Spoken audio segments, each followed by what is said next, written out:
In today's video, we are going to be trying out multiple different types of Mod Podges. I have people in my DMs and emails all the time with screenshots asking if I've tried this, how do I like this, and today we're going to be trying multiple different ones, starting with this one right here. We're going to be taking this Mod Podge crackle and putting it all over this large piece we're going to upcycle. Now I got zero intentions of using that little sponge, but I did want to read the directions first. And y'all, a couple takeaways from this, just starting off, okay? One, you're going to apply this as a top coat. That means we're going to DIY whatever we're going to DIY, and then we're going to put this all over the piece. Got it. Next, we're going to let that dry for an hour, and I'm not going to heat gun it. I'm going to let it dry naturally. Then we should see some cracks. We're going to take some thin layers of paint and then wipe it back. Okay, got it. All right, now let's get started with our upcycle. See this pretty? I don't remember if I got this from an estate sale or Goodwill. It's been in my stash for quite some time. I wanted to wait for the perfect decoupage tissue paper design, and I feel like I finally created it. Sometimes it takes me some months to create what I feel like is perfect to fit on a piece I have hoarded in my stash. Next, I just trimmed down the piece and I frayed around the outside edges just to make sure that the piece was easier to blend in. At the current time that I was creating this, I didn't really have a plan.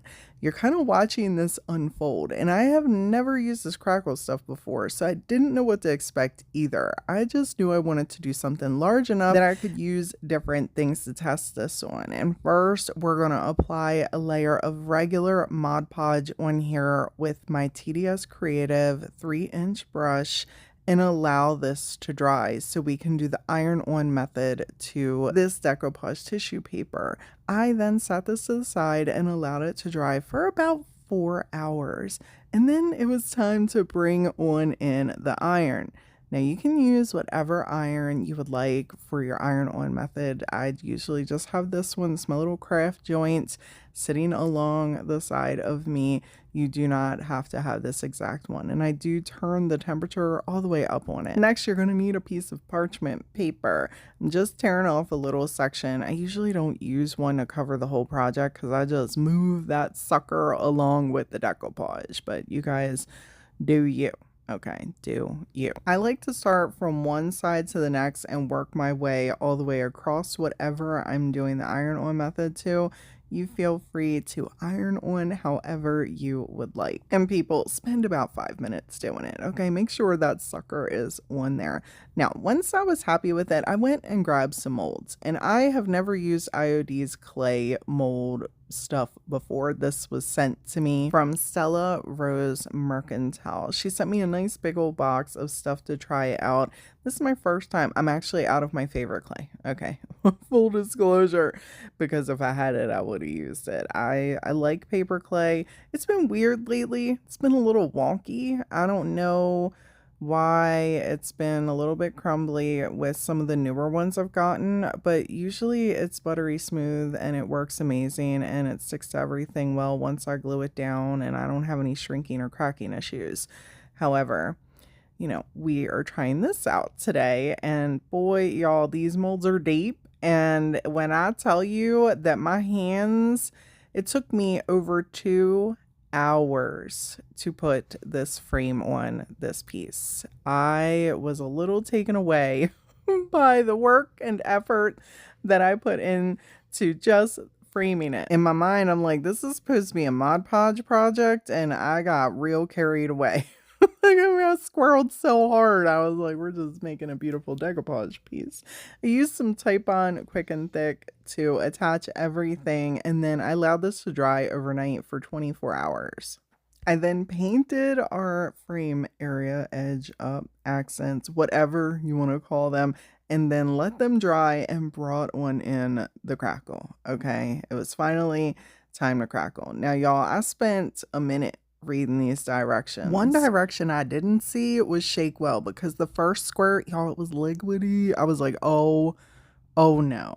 Oh no. So I hurried up and shook it, and then sure enough, it came out thicker. I was like, the damage is done at this point. It's on my project. I didn't want to try wiping it up, and decisions were made. Okay. So I just, at this point, did my best smearing it all over the place, and I was so sad. Past me wishes I would have wiped it off and started again so it didn't get like this. But future me is happy that it happened because I learned some things. And I'm about to share with you some of those things that I learned for you to be able to utilize them in your future projects. Now, I let this dry for a couple hours and it said just one, but I had too much Mod Podge on there to have faith. And what I noticed is what was on top of the rice paper, it was flaky, especially in the section. Like, it didn't apply like a regular top coat Mod Podge, right? But I still wanted to try and follow the directions as closely as possible since I made the mistake and took some paint and went over it in sections. And I'm showing you some stills here because I feel like that's better than the video. Once I wiped the paint back, you could see that there were cracking spots, especially in the sections that I used a lot of this crackle medium. So one, it works on top of the molds. Two, it really shows up when it is piled on top of one another in spite of the directions saying thin coat. And three, it did work over top the rice paper where I put the thin coats at in certain sections. They were just really teeny tiny cracks. While this didn't turn out like I wanted it, I had to save it. So I grabbed some of my Dixie Belle gold gilding wax and put a nice layer all over the piece. You can really see the fine crackle around the edge where the molds are, and you can really see the deep crackle inside the molds where I put a lot of the crackle. There's hardly any at all over top of the rice paper, but I'm assuming that's because I was going back and forth over the piece and it was an operator error thing due to me having way too much fall out of the bottle initially. I feel like we're going to revisit this crackle medium again at a later date. For now, my verdict's still out on this one, but I feel like the project turned out beautiful anyway.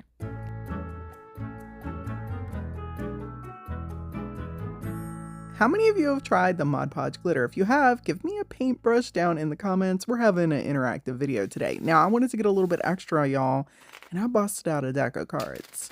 My daughter collects card decks, and this is her least favorite, so we're gonna DIY it a few cards at a time. I've decoupaged cardstock many times, and this really isn't that different, but I haven't decoupaged a card deck, and I'm gonna start just decoupaging random things I haven't decoupaged yet because why not? And besides, glitter doesn't really go on everything, so I thought it would go really good on the back of these cards with my pretty rice paper. Now, if y'all have never handled a deck of cards before, they're gloss, they're silky. We need to prep them up, and we're going to do that by using my multi-surface. No lie, y'all.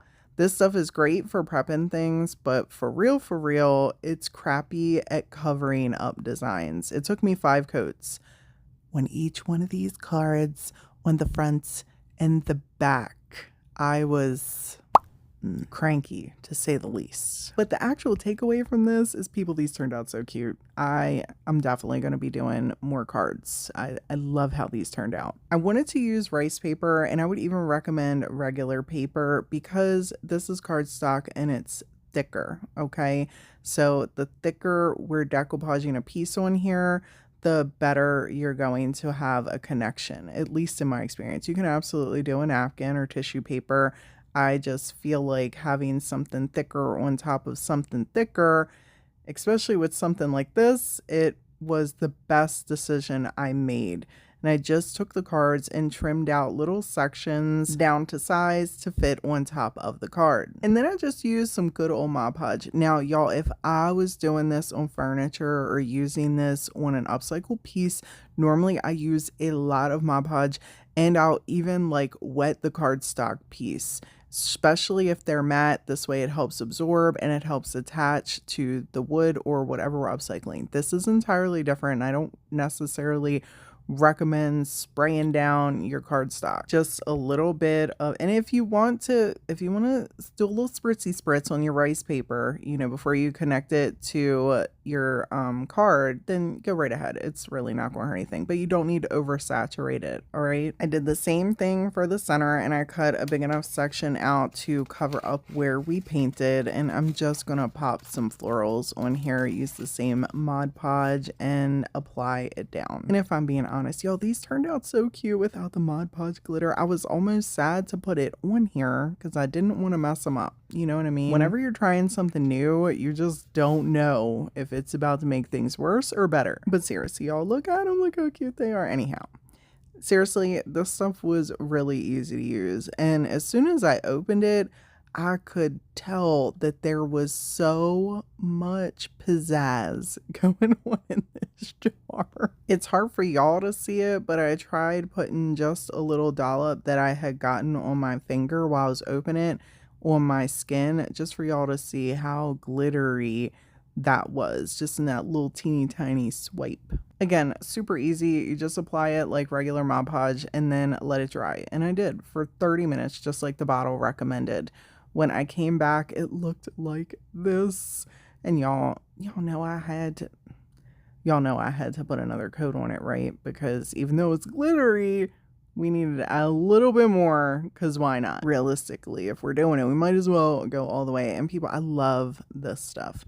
Not just because it's super glittery and it seals well, but also y'all didn't think. I know if you're watching at home, you're asking yourself, but does it rub off? Because I had these questions, and your girl's here to deliver, like always. So first I did the finger test, and nothing. Then I did the whole rub down test, and nothing. This stuff held up so well. And I staged them in one of my little cabinet displays that I have off to the side of my staging area. How flippin' cute do these look, just sitting on a teeny tiny shelf. They add just a little bit of something in there. You can really see that glitter popping on the backs of those cards, especially the one behind the rose.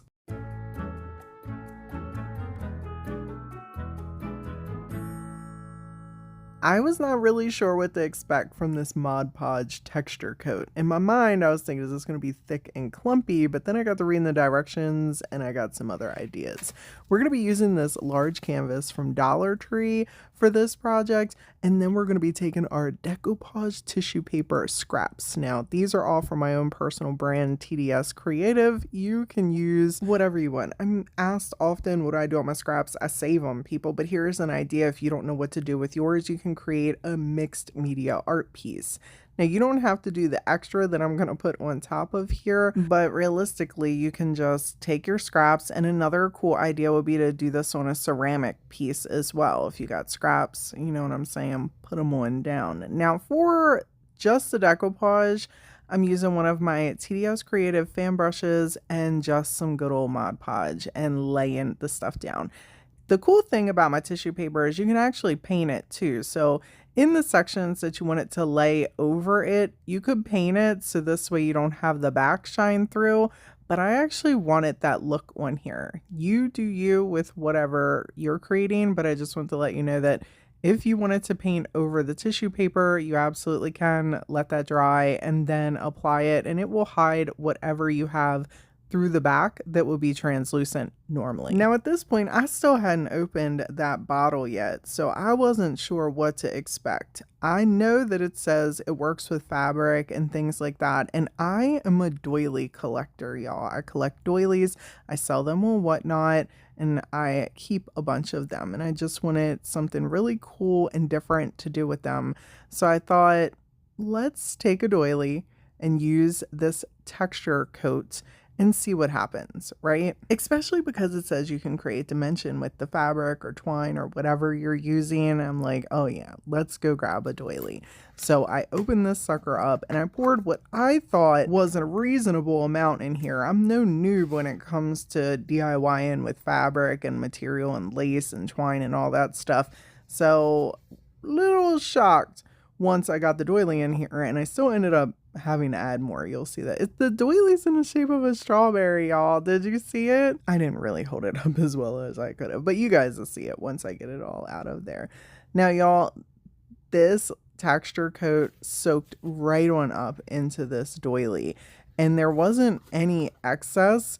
And I was a little bit nervous because a lot of times when I do this type of project, I make sure that it is soaking wet, and it'd be wet enough that the piece is actually heavy.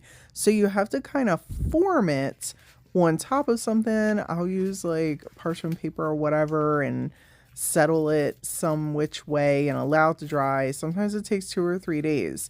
So I was a little shocked when all of that liquid got soaked up in here, and then it kind of just started forming as I was attaching it. Now you'll see here in a second, I left the voice on so you guys could hear the background noise. You're going to hear my hands actually pulling up from the piece because it's already sticking down as soon as I attached it. I was kind of impressed. It really allowed me to form this as the piece was laying on the canvas. I even left the bottom stick out a little bit and the top stick out a little bit so that they would dry, giving it more of a 3D appearance. And I have to tell you, I am in love with this. I am absolutely going to be doing this more often. I love this whole doily thing. I'm a doily lover, y'all, and this might be one of my new favorite DIY projects to make.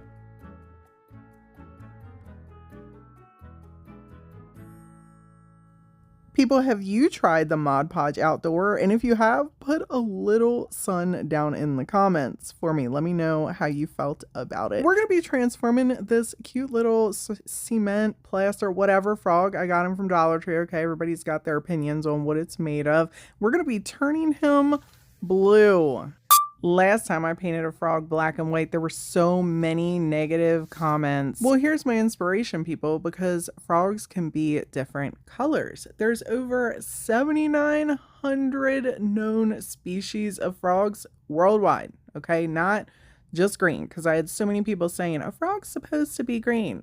Well, here's a little knowledge gem for those of you that are about to say something. New species are discovered every single year. They live on every continent except Antarctica and come in incredible range of colors, sizes, and patterns. Use whatever kind of paint you would like. I'm just using some apple barrel acrylic paint. And I didn't have the exact blue color that I wanted, so I just mixed 2 together and I gave this piece 2 full coats.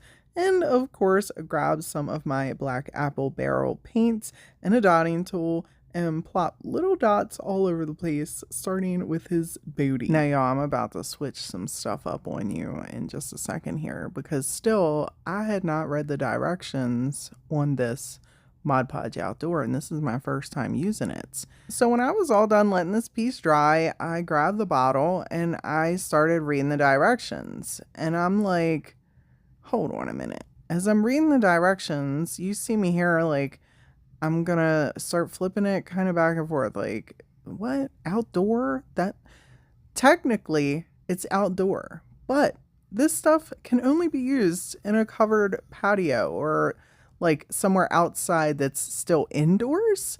It's not waterproof.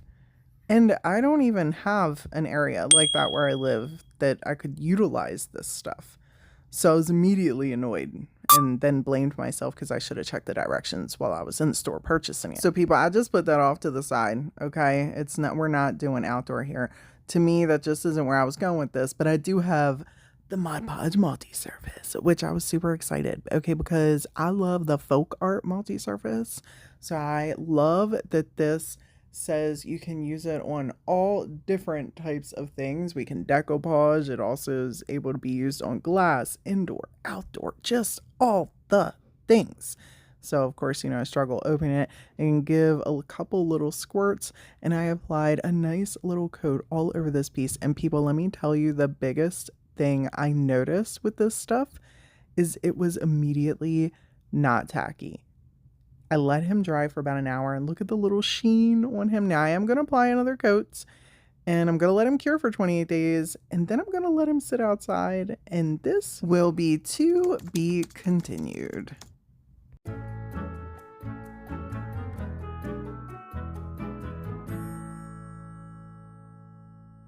Now I've tried the Mod Podge glitter, so how different can this sparkle one be? Well, we're about to try it out, upcycling this record. Give it a little clean off. It had some dust on there. Okay, we want to start with a nice clean surface, and then I'm gonna grab some of my Dixie Belle bonding balls. It's been my experience at painting these records. Some of the dyes that they used, they be bleeding and make me want to toss the record across the room. Okay, so I put a nice little coat on here and then allowed it to dry, and then came in with a reddish, sort of pinkish color to go over top so we can paint our entire record. Now I'm just putting a simple flower on the top of this piece, and I am layering it with different colors, starting with a tan. These flowers are super easy to recreate. You can use a flat brush or a rounded tip brush and just kind of pull in the strokes. Start where you want the end of the petal to be, and then kind of pull it towards the center. You can create as many as you would like in your flower, and you can create them as large or as small. I did a multitude of them on the record so you guys could see how the different variations don't really matter.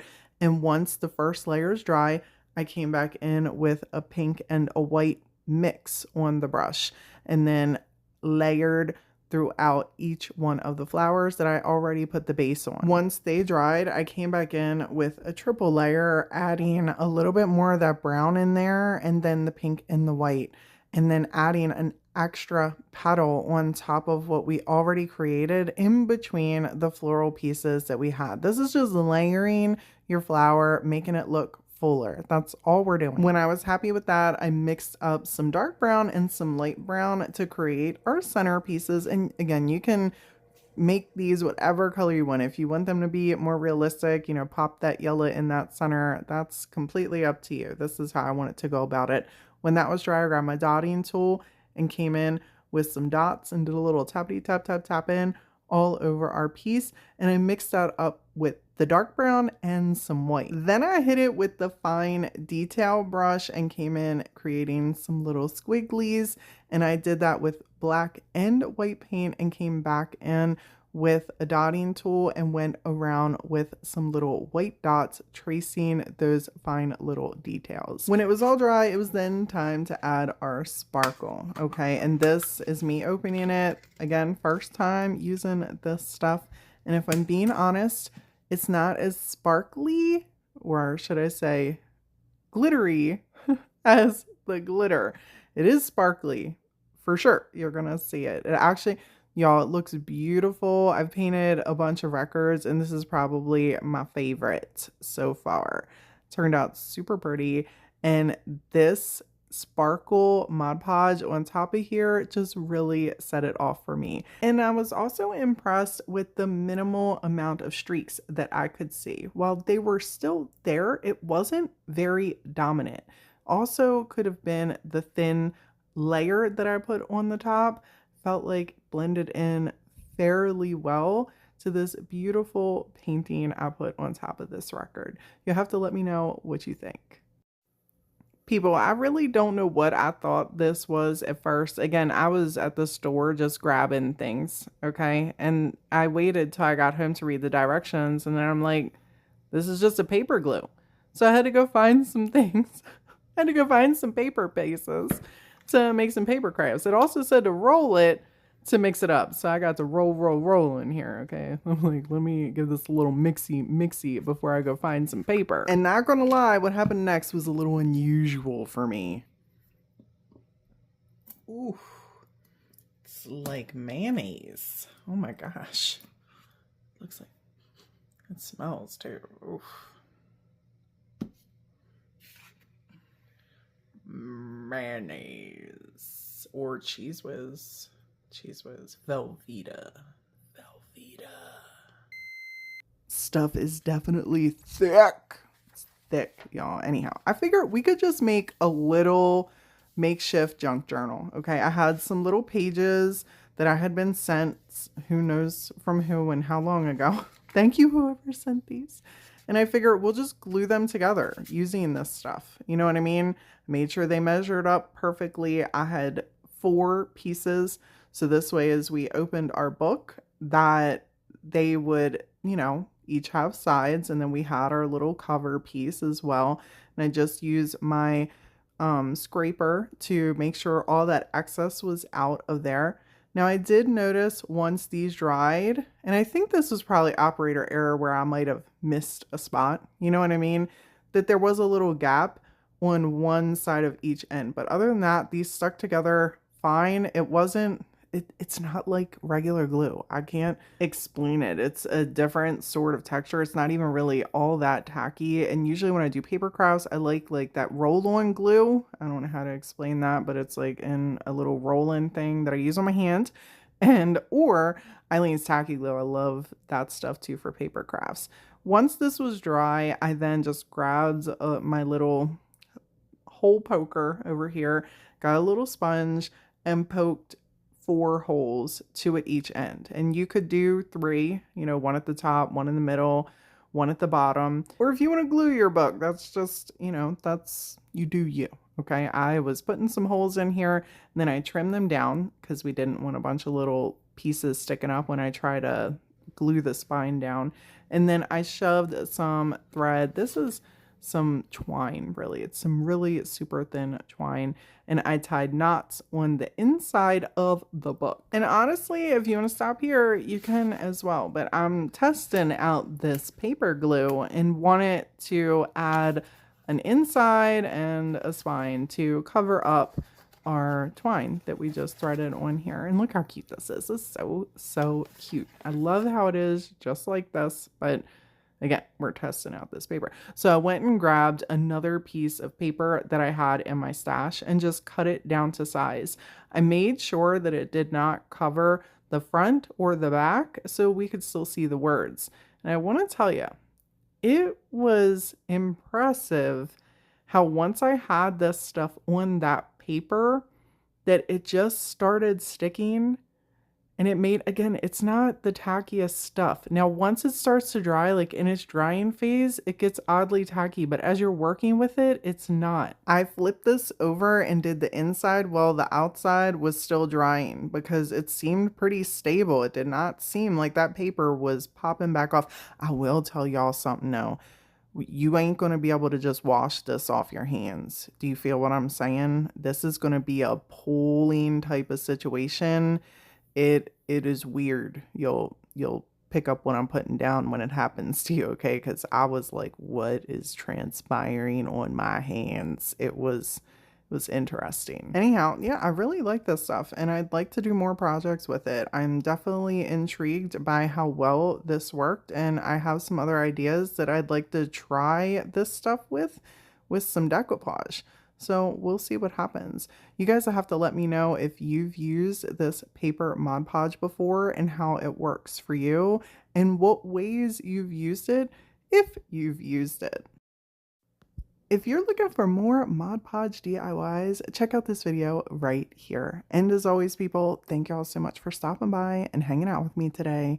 As always, I appreciate you so much. Until next time.